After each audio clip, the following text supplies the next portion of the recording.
Hey, yeah, guys. Good afternoon, good morning. It's Wednesday. Let me look at the date, the 24th of June. I'm back in town. My daughter and I had a great trip down through Texoma, Oklahoma, Texas, running around. Got to see some old family. It's always a ton of fun to be able to go home again and spend time with family and catch up on old stories. And I hope all of you have a chance sometime this summer to hang out with folks you love and have a sit around and catch up.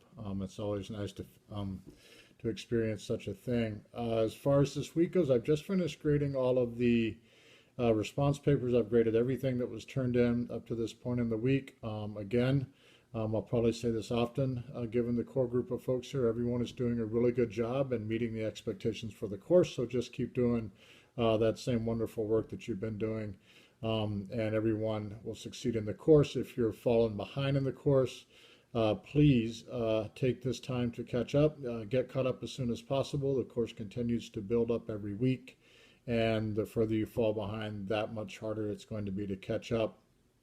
Your reading for this week, you've begun to read. Let me say one more thing about, I have a quote here. It's by one of the students in the class. Her first name's Jacqueline. The quote is basically, it was from the discussion section, I believe, and it really got me thinking this morning about this book in a way. The quote is something like, she's talking about dreams, fast horse, talking about the role of dreams. And we've talked a little bit about in your discussions. It's an online course. I do this much more in the face-to-face version. We've talked about dreams a lot in this novel. Every time I teach it, it's impossible to talk about this without the role of dreams in the novel. It almost seems as though instead of foretelling the future, the dreams in some ways, it's as though it's this slow motion, it's like this very extremely slow, almost like rate of accretion, like the rate that, it's almost like the rate that water may like seep into the ground. It's just this slow role of, well, it's a Holocaust, right? It's a Holocaust, it's genocide. There's no other way to say it, and I don't mean to. This is not the Jewish, this is not the Nazi Holocaust, but it is Holocaustistic, and it's this slow. The dreams in some way become a nightmare, right? If you saw this dream and you had this knowledge, but you failed to act upon it, right?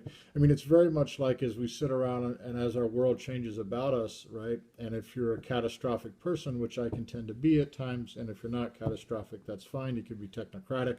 I guess I'm kind of a catastrophic technocrat. But as we slowly see change come around us for the worse, perhaps, we see these things around us that we know are not right, and we wish that our actions could make the change to change it. But many of us, we don't as human. It's a very human condition to see our world changing and changing maybe in ways that we're not comfortable in it changing, and our inability to act in order to make, in order to alter those changes, the direction and the path in which we're going. And the dreams kind of take that on. They almost become this nightmarish sort of foretelling of the future with this inability to act upon it. I don't know if I made myself clear, but I think after reading Jacqueline's quote and reading that particular thread in the discussion thread, I think I've come to a very different understanding of this novel and the role of dreams. They're not the be all and end all of these characters, but it's as though, and I'm not a Carl Jungian kind of guy, but I guess I am a little bit, but I take everything with a grain of salt sometimes too. These The role of dreams in this novel, I think that we just read, they're there to enlighten the reader and inform the characters, and he gives you some foretelling of what's to come. But it's also that very human condition of our inability as human beings to make these drastic changes. Right? Change is slow, and when cultures clash and change becomes fast, then generally bad things happen, and that's what happens in this novel.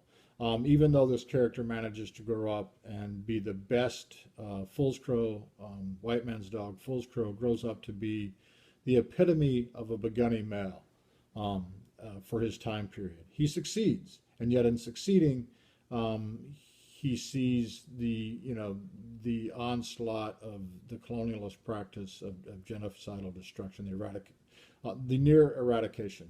And yet they survive, and this document survives. So I'll leave my final thoughts on that. I strongly suggest that you go back and read this novel again and again. You'll continue to see different things about it. We're now moving on to Love Medicine. And I think I'll be really interested to see what you guys come up with on Love Medicine in the first week. Drastic change. We have a writer who's now attempting to represent a very 20th century Ojibwe reservation-based life, and also the presence of urban Indians and the urban Indian experience in as much as it relates to reservation life. And it relates to reservation life serves as the center oftentimes of, of, of urban Indian life. There's a strong connection between urban Indians and reservation-based people living in those cultures. Um, and this novel does a really good job of depicting that. Probably written about the Turtle Mountain Reservation, although it's never specifically named. It's just a beautiful, beautiful novel, and I hope that you really enjoy reading it. That being said, so get your work as early as possible this week. If you're behind on your work, please catch up.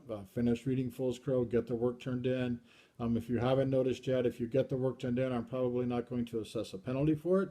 But there are due dates for stuff, so you need to try to please adhere to those due dates. If you adhere to the due dates, then I know that you'll get all the work done. We're halfway point in the course.